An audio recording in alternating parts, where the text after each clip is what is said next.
Nos vamos directamente a nuestro país hermano de Bolivia, porque allí el presidente de este país, ante la amenaza de un golpe de Estado nuevamente, como ocurrió en el 2019, es que relevó, cambió a todos los altos comandantes de las Fuerzas Armadas.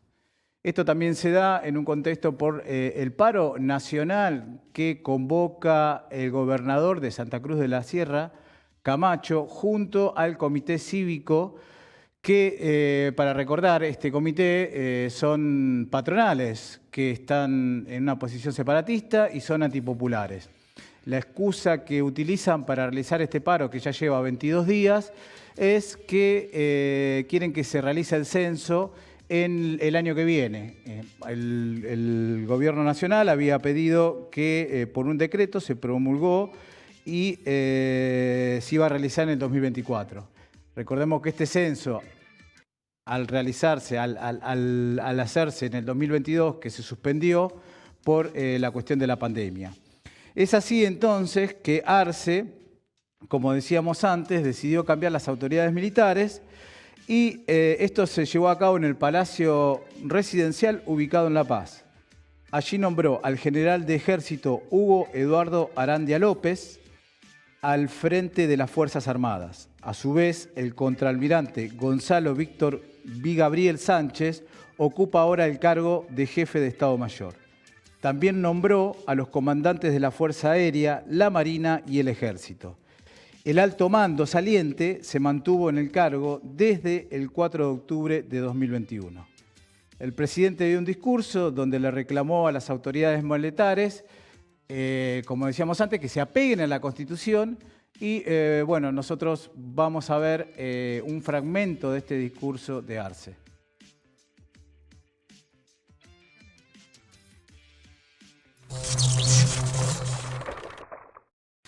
Nunca está de más recordar que el lugar de las Fuerzas Armadas está en el seno de su pueblo, que ha expresado su voluntad de convivir en paz y en democracia, y cuya obligación es la de defender al gobierno legalmente constituido a través de las urnas como la única vía legítima de alcanzar la conducción del Estado. Es su deber resguardar la paz y el orden con apego estricto a la Constitución política del Estado. La presente posesión del nuevo alto mando militar se da en el marco de esa misma Constitución, como atribuciones privativas del presidente y con apego riguroso a la institucionalización de las Fuerzas Armadas. Hoy Bolivia se encuentra nuevamente amenazada por aquellos que, incapaces de aportar a la democracia, apuestan hoy por la confrontación y la violencia, poniendo en peligro la convivencia democrática entre bolivianos, haciendo evidente que es el pueblo el que tiene la auténtica convicción democrática, porque se sabe, mayoría, portadores de una particular manera de ver la democracia, donde está solo tiene esa condición si la mayoría de las bolivianas y los bolivianos ceden a sus intereses.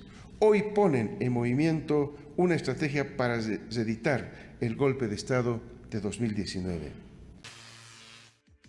Bueno, ahora vamos a hablar qué es lo que pasa un poco con la situación de Santa Cruz de la Sierra. Recordemos que Camacho fue uno de los propulsores, organizadores del golpe que se llevó a cabo en el 2019 contra Evo Morales y que precisamente también arrancó con un paro de estas características.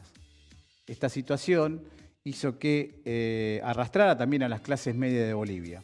El reclamo que ahora hace este sector tiene que ver con el tema del censo, como decíamos antes. ¿Por qué? Porque si se adelanta el censo, se considera de como el último que se hizo en el 2012, la cantidad de habitantes subió, entonces recibirían en términos económicos más recursos en el estado de Santa Cruz. Y por otro lado, aumentaría la cantidad de representantes diputados en el Congreso, en donde sumarían 3 más. Se estipula que de esos 3, 2 va por estas fuerzas que están llevando adelante el paro y una iría por el MAS, que es la segunda fuerza que existe allí en Bolivia. El paro fue acompañado, como decíamos antes, por bloqueos, dejando un saldo de un muerto y de varios heridos. Es por eso que Arce llamó al diálogo, a la charla, a la conciliación, y bueno, estas fuerzas de Santa Cruz de la Sierra no accedieron, sí, así lo hicieron las demás organizaciones. Por otro lado, el presidente de Bolivia cerró las importaciones para garantizar que los alimentos puedan abastecer el mercado interno. Pero bueno, para hablar de este tema es que estamos en comunicación con Raúl Reyes. Él es historiador, especialista en temas militares y fue asesor del ministro de Defensa de Bolivia.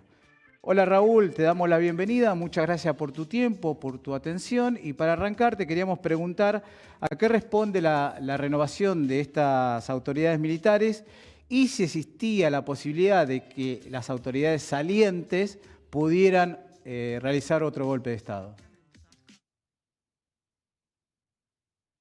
¿Cómo estás? Buenas noches, un gusto estar acá desde Bolivia.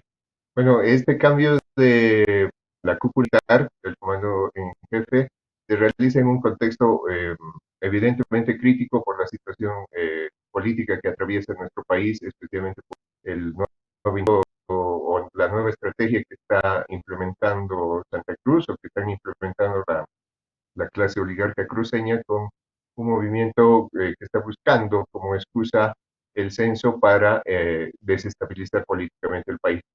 Sin duda, pero a pesar de esta situación, yo creo que el del cambio del alto mando militar se da precisamente como una fuerza, como un símbolo de la práctica que está teniendo de utilizarse, porque a pesar de que algunos de los componentes de ese militar han sido inmiscuidos en los movimientos golpistas 2019, creo que el presidente Arce le está dando confianza para justamente cumplir el orden constitucional o el mandato constitucional de las Fuerzas Armadas, que es defender la unidad política del país. Como segunda pregunta era la vinculación que había entre las antiguas autoridades del ejército y el movimiento de Santa Cruz de Camacho. Bueno, te decía que aquí es costumbre, Fuerzas Armadas, el cumplimiento de la cúpula militar por una gestión. En este caso, el anterior mando militar ascendió el 4 de octubre del 2021 y ya le tocaba ser relevado este año. Entonces, no creo precisamente que haya una incidencia directa entre el antiguo mando militar con el movimiento político, sino más bien que le tocaba ya ser relevado y eso se ha cumplido de acuerdo a la Constitución estos días.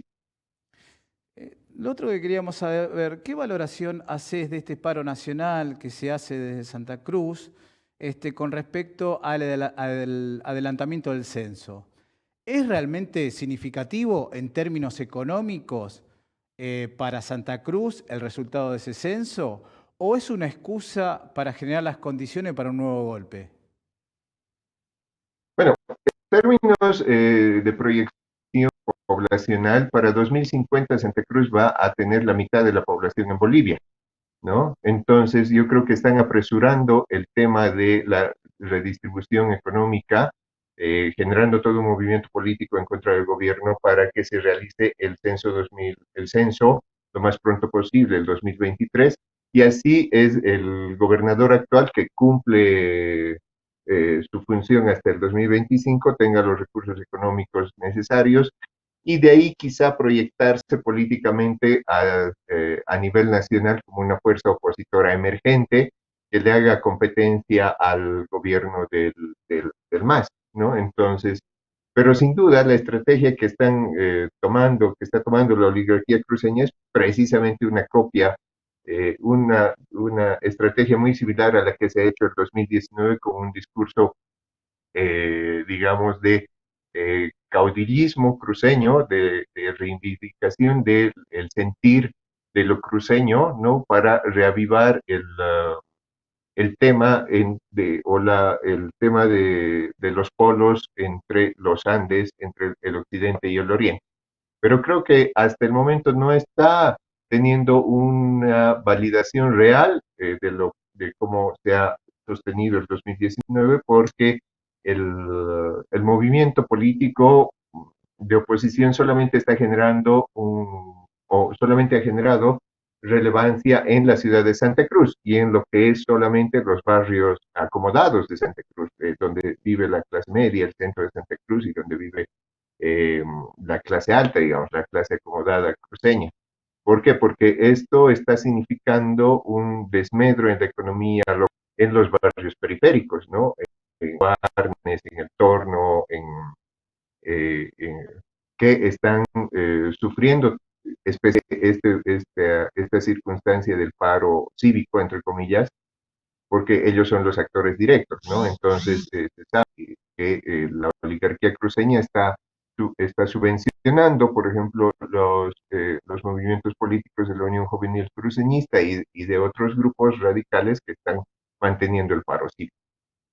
Ahí mencionabas quienes componían, digamos, quienes llevaban adelante el paro. Ahora, la pregunta sería, ¿trasciende las fronteras de Santa Cruz? ¿En otros departamentos en Bolivia se está haciendo algún tipo de paro con respecto a esto? No, no existe ningún movimiento ni citadino, ni cívico, ni político en otros lugares, ¿no? Quizás se espere para los próximos días o algunos otros movimientos, pero no creo que sean mínimos porque la figura del gobernador cruceño ha venido en decaída en los últimos meses, precisamente a una falta de seriedad en su discurso y en su posicionamiento político, ¿no? La mayoría de la ciudadanía a nivel nacional ve más esto dicho, ¿no?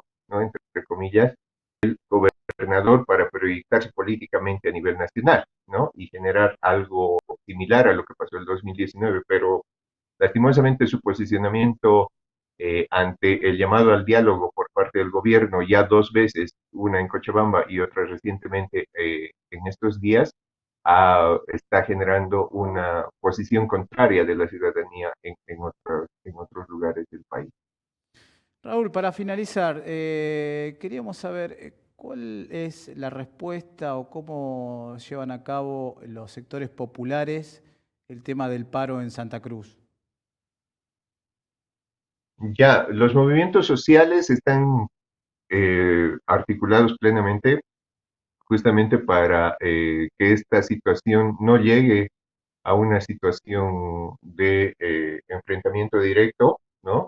Y más bien que haya una respuesta inmediata a entablar una mesa de diálogo, ¿no? Pero sin duda, creo que aquí la intransigencia es por parte del movimiento político cruceño, porque, por ejemplo, en los últimos días, ayer recién, uno de los subprefectos de uno de los subgobernadores de Santa Cruz, del norte de Santa Cruz, llegó a quemar y a incendiar las casas de indígenas que viven en Concepción, ¿no? Y a derrumbar estas casas porque estaban en contra del paro cívico. Entonces ha habido un tratamiento directo con tintes racistas que está generando una tensión entre los movimientos populares en Bolivia, que no es del agrado de estos movimientos populares, porque acá no precisamente se quiere que se recree nuevamente un discurso racista, ¿no? Como ha ocurrido desde tres.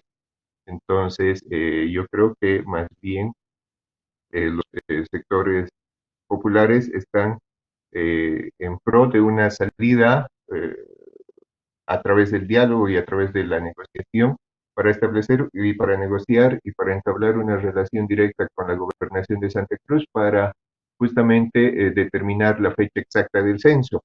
Creo que en este sentido hay una respuesta directa del Comité Cívico, pero especialmente de la Universidad Autónoma Gabriel René Moreno, que es de Santa Cruz, para entablar una mesa de trabajo para establecer la fecha exacta del censo que, según el último acuerdo en que se llegó entre gobernadores y alcaldes de todo el país en Cochabamba, ¿no? Se podría realizar entre octubre del 2023, fecha solicitada por el movimiento político cruceño, y abril del 2024, pero eso va a saber si no se establece un diálogo técnico.